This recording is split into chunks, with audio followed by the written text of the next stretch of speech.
नमस्कार दोस्तों, मैं परवेज़ आलम। गर्मी इतनी पड़ रही है। जी हाँ, कुदरत ने ऐसा लग रहा है जी कि जैसे कहर बरपा रहा है। हाँ, और इस स्थिति में आपको पता है अंटार्कटिका का बर्फ़ भी जो है पिघलना शुरू हो गया है और तबाही ला सकता है।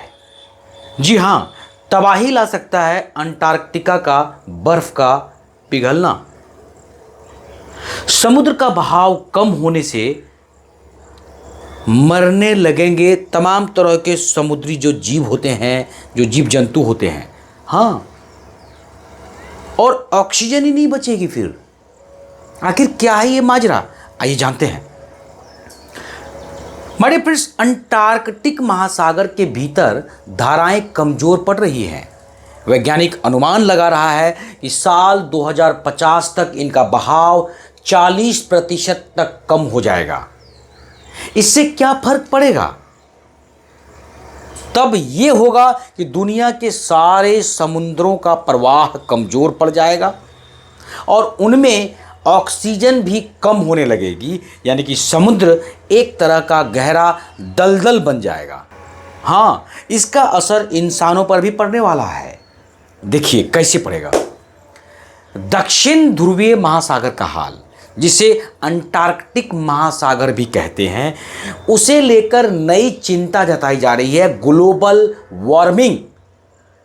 जी हां, आपने सही सुना।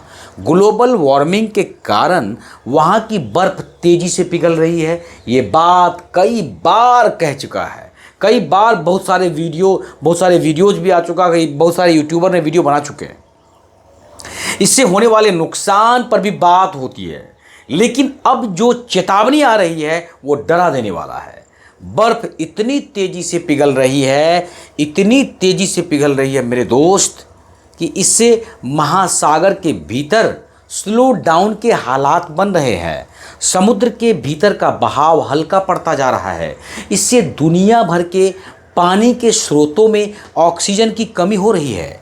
हाँ माय डियर फ्रेंड्स, पता है आपको, मैं आपको बताऊं, university of New South Wales के शोधकर्ताओं ने स्टडी में ये भी बताया कि कैसे अंटार्कटिका में बर्फ जो है वो पिघलने का असर जो है डीप ओशन करंट्स पर पड़ेगा। इसके लिए उन्होंने उस डेटा की मदद ली जिसमें 35 मिलियन कंप्यूटिंग घंटों और कई तरीकों से अंटार्कटिका में नज़र रखी गई। हर रोज और लगातार अंटार्कटिका में बर्फ़ का अंबार लगना, जो नमक और ऑक्सीजन से भरपूर होता है, हाँ, पिघलता है। इससे जो वाटर करंट बनती है वो प्रशांत महासागर, हिंद महासागर, अटलांटिक महासागर तक पहुंचती है।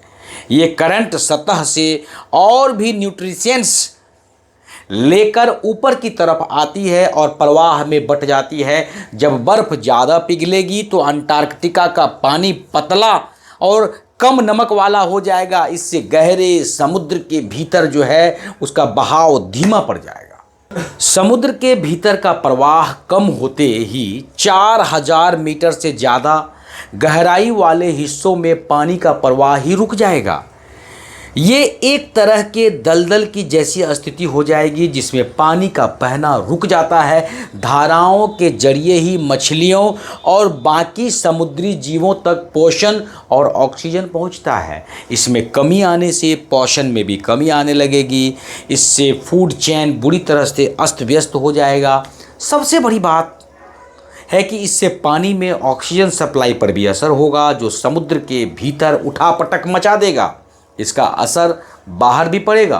चूँकि समुद्र के ऊपर की परतें कमज़ोर पड़ जाएंगी तो ये कार्बन डाइऑक्साइड को अवशोषित ही नहीं कर पाएगा। हाँ, जिससे वातावरण में कार्बन डाइऑक्साइड की मात्रा बढ़ जाएगी। चूँकि कार्बन डाइऑक्साइड की मात्रा को हमारे पेड़ पौधे सोख ही नहीं, चूँकि पेड़ पौधे हैं ही नहीं, चूँकि हम अपनी ज़रूरत के हिसाब से पेड़ पौधों को काट करके जो है बिल्कुल हरियाली को ख़त्म कर दिए हैं। हाँ, फिर उसका परिणाम क्या होगा खुद भुगतेंगे हम। समुद्र के भीतर जो है आपको की फूड चेन खराब होने की बात वैज्ञानिक भी मान रहे हैं। इससे पहले धाराओं की रफ्तार कम होने में लगभग 1000 साल लगे थे, लेकिन ग्लोबल वार्मिंग के चलते कुछ ही दशकों में इतना गहरा असर दिखने लगेगा और अभी भी दिखने लगा है। माय डियर फ्रेंड्स, एक्सपर्ट की माने तो ग्लोबल वार्मिंग पर जल्द कंट्रोल न कर पाए तो हालात बद से बदतर हो जाएगा। हो सकता है कि 3 दशकों के बजाय ये असर कुछ ही सालों में दिखने लगेगा। बर्फ पिघलने का असर जो है सब पर होगा। कुछ ही समय पहले अंटार्कटिका से 1550 वर्ग किलोमीटर क्षेत्रफल के आकार के बर्फ का टुकड़ा टूटा हुआ था। इससे अंदाजा लगा सकते हैं कि वहां बर्फ जो है कितनी तेजी से पिघल रहा है। इसके बाद एक्सपर्ट ने माना कि अगर पूरी धरती के तापमान को लगभग 2 डिग्री सेल्सियस भी कम कर दे तो बर्फ पिघलने की रफ्तार में खास कमी नहीं आने वाली है। अगले 130 सालों में समुद्री जलस्तर लगभग 100 सेंटीमीटर तक बढ़ जाएगा, जिससे बड़े पैमाने पर लोगों का खात्मा होगा। एक तरह से यह देखिए कि बहुत बड़ा प्रलय नहीं, महाप्रलय होगा। और ये सारी गलतियां हमारी है और इस गलती का खमियाजा भी हमें ही भुगतना पड़ेगा। फिर हमारी धरती उलट पुलट और तबाही का मंजर आम हो जाएगा। माय डियर फ्रेंड्स, एक अगले और अच्छे और धमाकेदार वीडियो का तब तक कीजिए इंतजार। जय हिंद, जय भारत।